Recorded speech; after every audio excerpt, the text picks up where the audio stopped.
नमस्कार साथियों, मेरा नाम प्रशांत दवे है और मैं आज आपके सामने करंट अफेयर्स का एक बहुत महत्वपूर्ण टॉपिक लेकर आया हूँ जो आप सभी अगले 10 से 15 मिनट में समझ गए। करंट अफेयर्स का ये टॉपिक इतना महत्वपूर्ण है, इतना इम्पोर्टेंट है कि आज के एस्पेक्ट में इसे समझना बहुत ज़रूरी है और वो है वन नेशन वन इलेक्शन, एक देश एक चुनाव। एक देश एक चुनाव को लेकर वर्तमान में बहुत ज्यादा चर्चा चल रही है।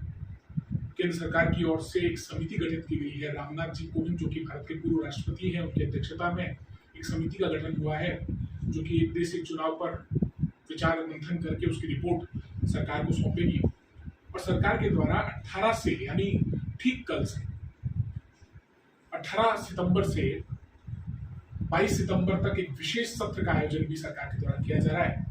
इस विशेष सत्र को भी सरकार के द्वारा ऐसा माना जा रहा है कि वन नेशन वन इलेक्शन पर चर्चा के लिए, एक देश एक चुनाव पर चर्चा के लिए बुलाया गया। तो आज हम चर्चा करते हैं कि वन नेशन वन इलेक्शन को लेकर क्या क्या बातें हुई है या वन नेशन वन इलेक्शन को लेकर क्या क्या विषयों पर अभी तक चर्चाएं हुई।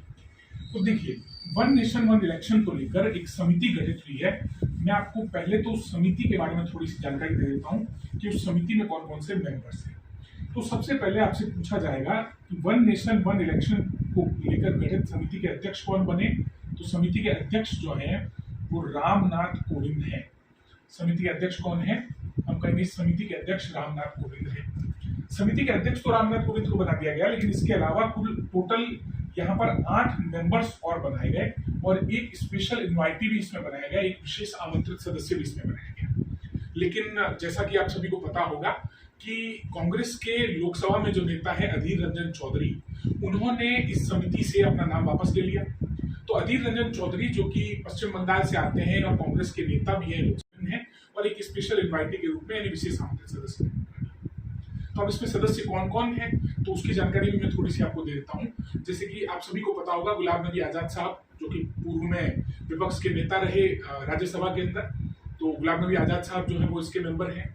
उसके अलावा बहुत अच्छे वकील, बहुत जाने माने वकील।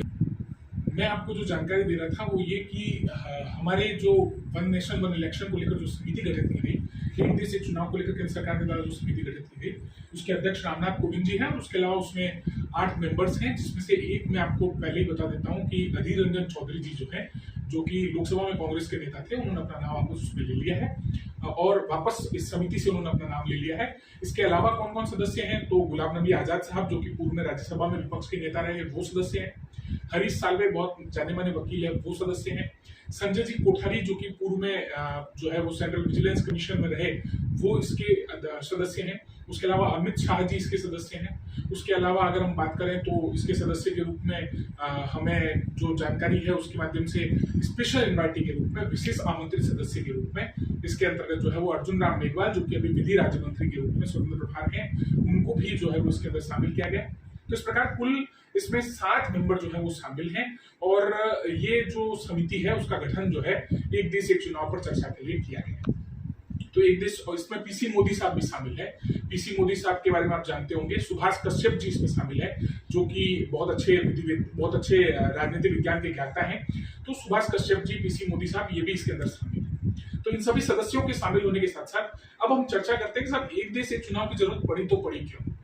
तो एक देश एक चुनाव को लेकर बहुत लंबे समय से मंथन भारत में चल रहा है, बहुत लंबे समय से डिस्कशन इंडिया में चल रहा है। और ये डिस्कशन जो है मैं आपको बता देता हूँ कि इस डिस्कशन को लेकर कोई बहुत बड़ा विषय अभी से शुरू हुआ है या केंद्र सरकार के द्वारा अभी चर्चा में लाया गया, ऐसा नहीं है।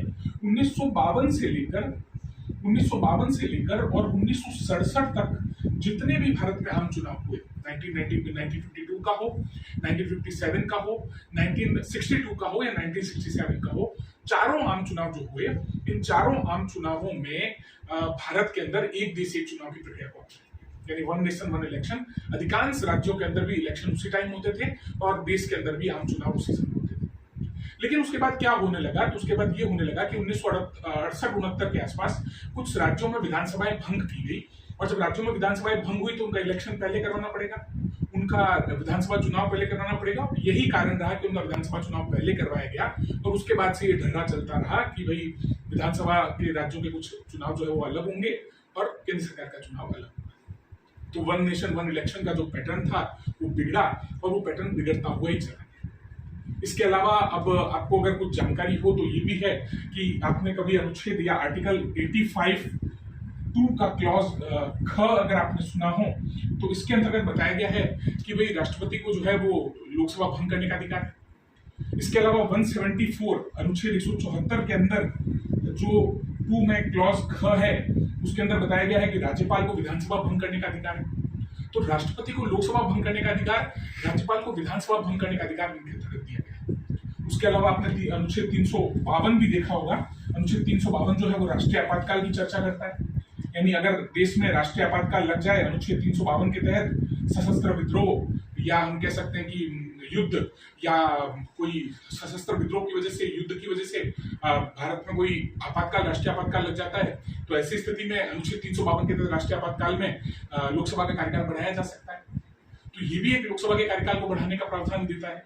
अनुच्छेद 356 के अंतर्गत राष्ट्रपति शासन, अनुच्छेद 356 के अंतर्गत राष्ट्रपति शासन लागू किया जा सकता है कुछ राज्यों में, तो वहां पर विधानसभाएं जो है वो राष्ट्रपति शासन लागू होने के बाद उनका कार्यकाल बढ़ सकता है। तो अनुच्छेद 356, 352, अनुच्छेद 174, अनुच्छेद 85 ये सब कहीं ना कहीं जो है वो वन नेशन वन इलेक्शन के राह में थोड़ा सा रोड़ा स्थापित कर रहे हैं। इसके अलावा जनप्रतिनिधित्व कानून जो है वो भी इसके अंतर्गत एक जो है वो एक ऑब्लिगेशन या हम कह सकते हैं एक प्रॉब्लम बनकर के सामने आ रहा है।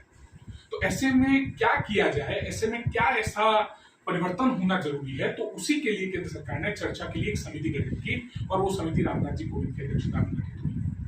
तो रामनाथ कोविंद जी और ये सभी सदस्य मिलकर इसके बारे में डिस्कशन करेंगे और डिस्कशन करने के बाद में अभी विशेष सत्र के अंदर हो सकता है कि इस विषय पर चर्चा हो। 18 से 22 सितंबर को जो आयोजित किया गया है, आप सभी को पता ही होगा भारत में कम से कम 2 बैठक संसद की बुलाई जाती है और उसके अलावा अभी हम अगर बात करें तो 3 सत्र हमारे यहाँ पर होते हैं। बजट सत्र हमारे यहाँ होता ही है, मानसून सत्र होता है, शीतकालीन सत्र हमारे यहाँ पर होता है और उसके अलावा विशेष सत्र का आयोजन भी हम कर सकते हैं अनुच्छेद 85 के अंतर्गत। और विशेष सत्र का आयोजन इसलिए किया गया है, विशेष सत्र किसी महत्वपूर्ण विषय पर बुलाया जाता है, केंद्र सरकार इसको बुला सकती है अगर मतलब लगभग 55 मेंबर्स लोकसभा के अगर तैयार हों कि भाई कोई विशेष सत्र का आयोजन करना है तो वहां पर आप जो है वो बुला सकते हैं विशेष सत्र, स्पेशल सेशन। तो स्पेशल सेशन यहाँ पर इनवाइट किया गया है और ये सब। अब मैं आपको 2 चीजें बता देता हूँ प्लस और माइनस में, यानी इसके पक्ष में क्या तर्क है एक देश एक चुनाव के और एक देश एक चुनाव के विपक्ष में क्या तर्क है। अपन ये कभी समर्थन नहीं करेंगे कि एक देश एक चुनाव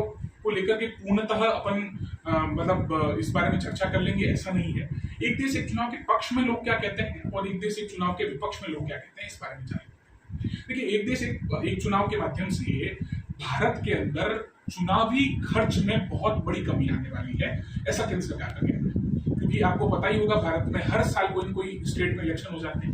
अब हर साल कोई न कोई स्टेट में इलेक्शन होगा तो पूरी मशीनरी जो है वो उसके अंदर लगेगी और जब पूरी मशीनरी उसके अंतर्गत लगेगी तो हमारे जो है वो पैसा भी बहुत खर्च होगा और इस कारण से चुनावों में जो है वो अत्यधिक खर्च हमारे यहाँ सामने आता है। दूसरा कारण है कि हमारे यहाँ चुनावों के अंदर ड्यूटियां भी हमको जो है वो सरकारी कर्मचारियों की लगानी पड़ती है और जब सरकारी कर्मचारियों की ड्यूटियां लगानी पड़ती है तो बार बार सरकारी कर्मचारी, जैसे कई अधिकांशतः शिक्षकों की ड्यूटी लगती है इलेक्शन के अंदर, तो ऐसे में बच्चों की पढ़ाई वहां पर खराब हो रही है। कई और विभागों के कर्मचारियों की ड्यूटी लग रही है तो उनका भी कार्य वहां पर प्रभावित हो रहा है। तो ऐसे में ये कार्य जो है वो इसलिए जो सरकार कह रही है सब एक देश एक चुनाव हो जाएगा तो इन सब समस्याओं से हमको निपटने जाएगा। इसके अलावा केंद्र सरकार का ये भी कहना है कि भाई बहुत सारे राज्यों में चुनाव होते रहते हैं तो आचार संहिता लागू होती रहती है, ऐसे में वहां पर विकास के कार्य नहीं हो पाते, वहां पर योजनाएं लागू नहीं हो पाती आचार संहिता के दौरान। तो एक देश एक चुनाव अगर होगा तो आचार संहिता बार बार लागू करने की जरूरत नहीं पड़ेगी, तो इस माध्यम से विकास भी अच्छे से हो पाएगा, विकास की योजनाएं भी लागू हो पाएंगी। लेकिन विरोध में ये कहा जा रहा है कि भैया ये संघीय ढांचे के विरोध में है। संघीय ढांचे के विरोध में कैसे है? तो मान लीजिए केंद्र सरकार ने एक बार में इलेक्शन करवा लिए और वहां पर राज्यों के इलेक्शन भी सब साथ में हो गए, तो केंद्र सरकार को आईना दिखाने के लिए कोई इलेक्शन बचेगा ही नहीं। मान लीजिए केंद्र सरकार तानाशाह के रूप में काम करने लग गई, मान लीजिए केंद्र सरकार ने कोई ऐसी गतिविधियां कर ली जो संघीय ढांचे के विरोध में है, तो वहां पर फिर केंद्र सरकार को उनकी हकीकत याद दिलाने के लिए कोई ऐसा इलेक्शन, कोई ऐसा चुनाव तो हो। भारत में राज्यों के चुनाव होते हैं और उसमें अगर जीत और पराजय के माध्यम से ही हम तय करते हैं कि सब केंद्र सरकार कैसा काम करेगी या राज्य सरकार कैसा काम करेगी। तो इससे में अगर इलेक्शंस बार बार नहीं होंगे तो केंद्र सरकार को उनका आईना कैसे पता चलेगा? एक कारण ये भी रहा। दूसरा कारण ऐसा माना जा रहा है कि क्षेत्रीय पार्टियां, या हम कह सकते हैं क्षेत्रीय मुद्दे जो है, यानी कई राज्यों के कई तरह के मुद्दे हैं, जैसे बिहार में अशिक्षा एक बहुत बड़ा मुद्दा है, बिहार में गरीबी एक बहुत बड़ा मुद्दा है, राजस्थान में मरुस्थलीकरण एक बहुत बड़ा मुद्दा है ना। उसी तरीके से कई राज्य आदिवासी राज्य हैं, कई राज्यों में वन क्षेत्र बहुत ज्यादा है, कई राज्यों में हम कह सकते हैं कि बहुत सारी अलग अलग समस्याएं हैं।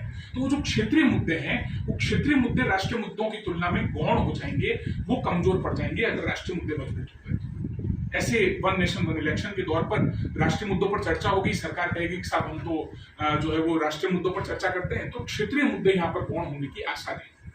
तो ऐसे में ये वन नेशन वन इलेक्शन जो है वो थोड़ा कॉन्फ्लिक्ट क्रिएट करेगा, थोड़ा द्वंद्व का विषय बनेगा, ऐसा कई लोगों का मानना है। तो मैंने आपको कुछ पक्ष में तर्क बताए, कुछ विपक्ष में तर्क बताए एक देश एक चुनाव के, और यही जानकारी मैं आप सभी को देना चाहता था। एक देश एक चुनाव पर समिति कौन सी गठित हुई, एक देश एक चुनाव पर क्या क्या संवैधानिक प्रावधान है, और एक देश एक चुनाव के ऊपर क्या क्या पक्ष में और विपक्ष में तर्क दिए जा रहे हैं। अब मैं आप पे छोड़ता हूं कि आप एक देश और एक चुनाव को लेकर अपना क्या मत रखते हैं, अपना क्या अनुभव रखते हैं, क्या सोच रखते हैं, आप कमेंट करके जरूर बताइएगा। Thank you so much.